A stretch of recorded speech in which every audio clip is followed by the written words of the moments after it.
Hola, hemos estado pensando en qué hacer para un nuevo vídeo en este canal y se nos ha ocurrido hablar de películas claustrofóbicas, más que nada por ponernos a la altura de las circunstancias. Y hemos descubierto que un gran cineasta que dedicó prácticamente toda su vida a hacer películas claustrofóbicas murió hace exactamente 40 años. Estamos hablando de Alfred Hitchcock, un tipo que no necesita presentación, pero en cualquier caso conviene de vez en cuando recordar que inventó un montón de técnicas narrativas diferentes que han servido después a otros para circular por esos mismos caminos. Así que si no os importa, vamos a repasar un poco su vida y su obra. Nació Hitchcock en Londres, en los arrabales de Londres, en el año 1899, es decir, en el siglo XIX.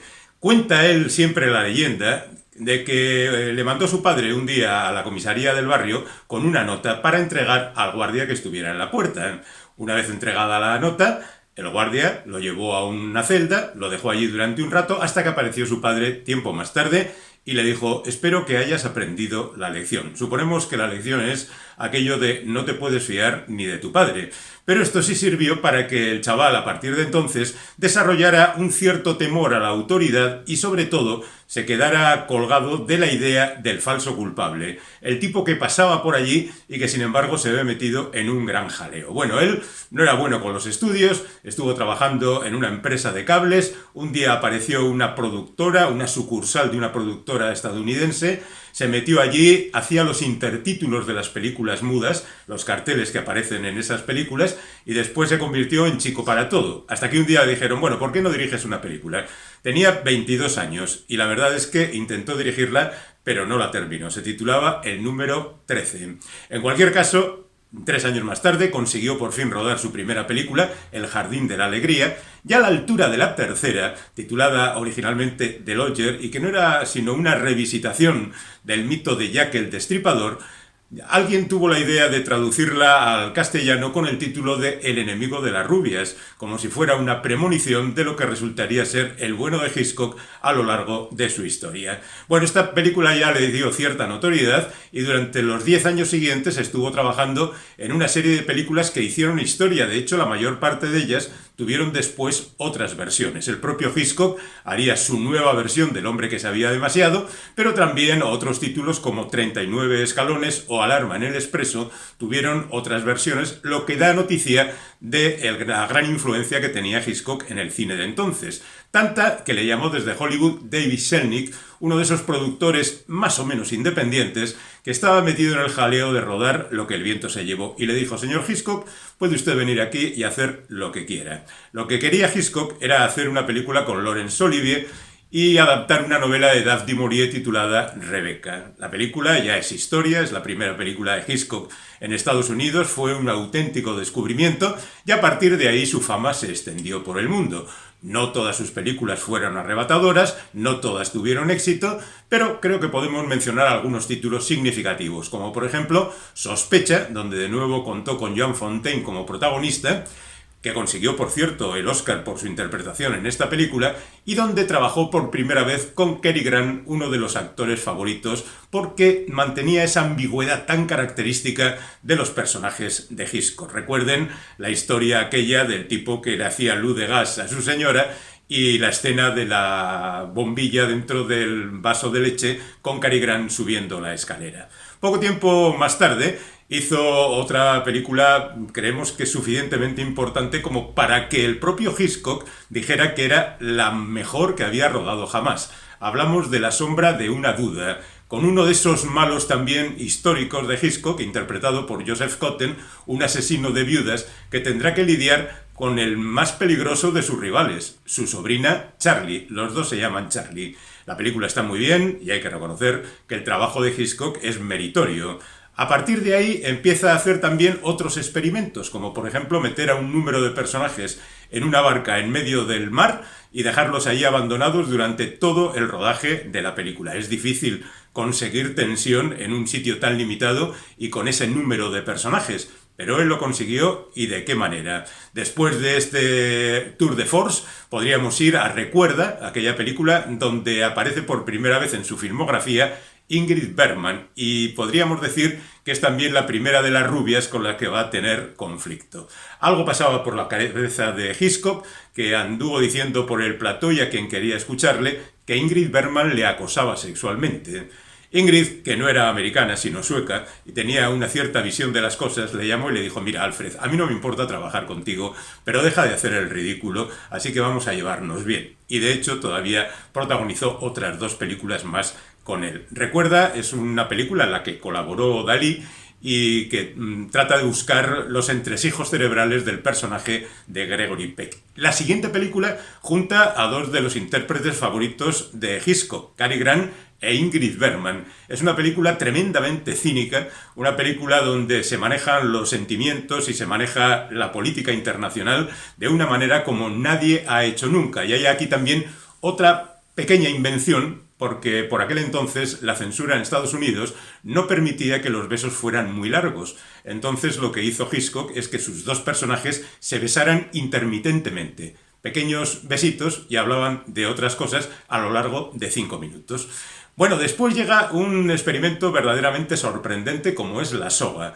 La película está rodada en un único plano, pero como las cámaras de entonces no permitían tener tanta película, lo que hizo Hitchcock fue hacer 8 plano secuencia que de alguna manera enlazaban los unos con los otros. La cámara iba a una pared o a una espalda y seguía después desde ahí. Es su primera película en color y la primera película en la que colabora con James Stewart, otro de sus actores favoritos. Hay otras películas que le llevan hasta Extraños en un tren, una película de 1951 basada en la novela de Patricia Highsmith.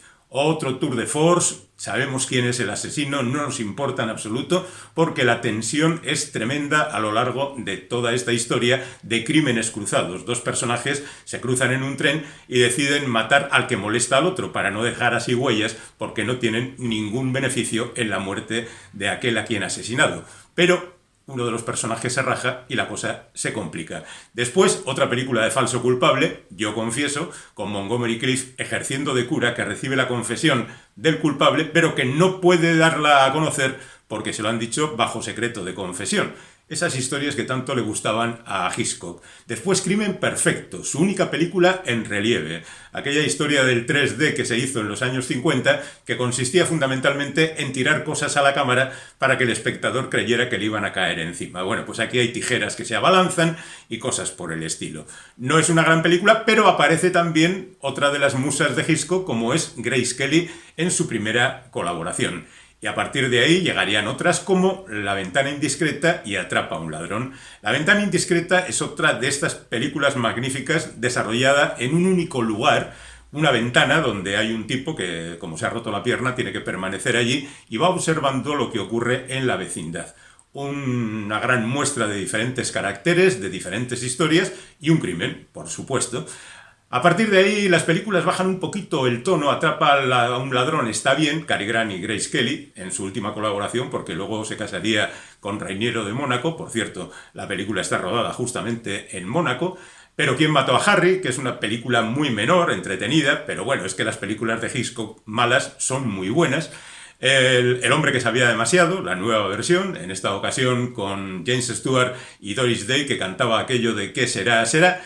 Y otra de esas grandes películas, a veces consideradas menores, como es Falso culpable. La historia de Christopher Emmanuel Balestrero, un músico que un día es acusado de un delito, él es absolutamente inocente y el infierno que se desata a su alrededor es verdaderamente impresionante. Luego llegaría Vértigo, que algunos consideran la mejor película de Hitchcock. Yo hay 2 motivos por los que no puedo considerarla así. En principio porque la química entre James Stewart y Kim Novak es inexistente y inapropiada también para esa historia de amor desesperado que se supone que cuenta la película. Y el final es absurdo, precipitado e injustificado. En fin, Vértigo es una leyenda. Trabajó con Kim Novak porque Vera Miles, con la que quería trabajar y ya había trabajado en Falso culpable, estaba embarazada y la pasó a otra película posterior que sería Psicosis. En medio haría Con la muerte en los talones, otra vez con Cary Grant, una de esas historias en que un tipo que pasaba por allí se ve metido en una intriga internacional muy animada, con la famosa escena del avión en la tierra yerma y con esa persecución final en el Monte Rushmore entre las caras de los presidentes. Llegamos pues a Psicosis, la última, bueno, o la penúltima de las grandes películas de Alfred Hitchcock, con ese pormenorizado análisis del asesino en serie.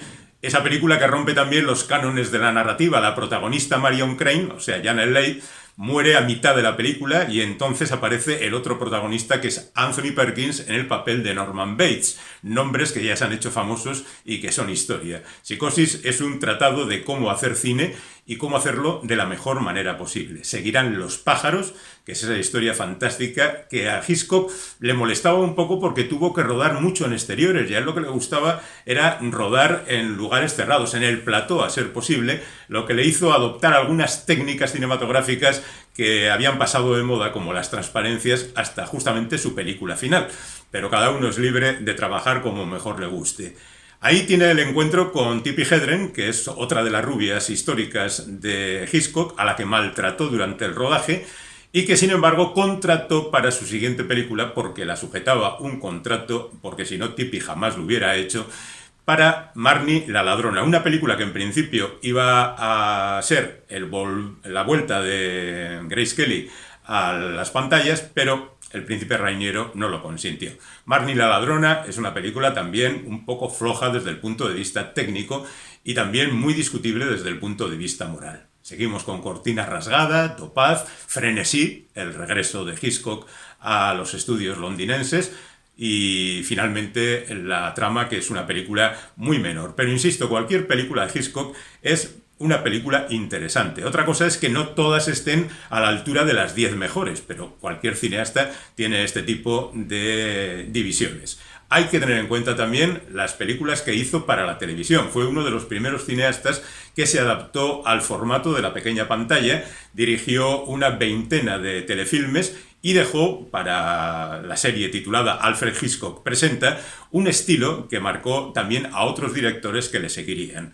Ver en estas circunstancias alguna película de Alfred Hitchcock es una nueva forma de ver un cine que ya no existe, pero que está ahí para que disfrutemos. Si te ha gustado todo esto, pues solo tienes que ir a buscar las películas de Hitchcock, y si te ha gustado el comentario, pues solo tienes que ir a buscar otros comentarios en este canal, al que puedes suscribirte de manera muy sencilla. Aquí mismo tienes la oportunidad. Y comenta, si puede ser, algunas de las cosas que hemos dicho aquí, dándonos tu opinión.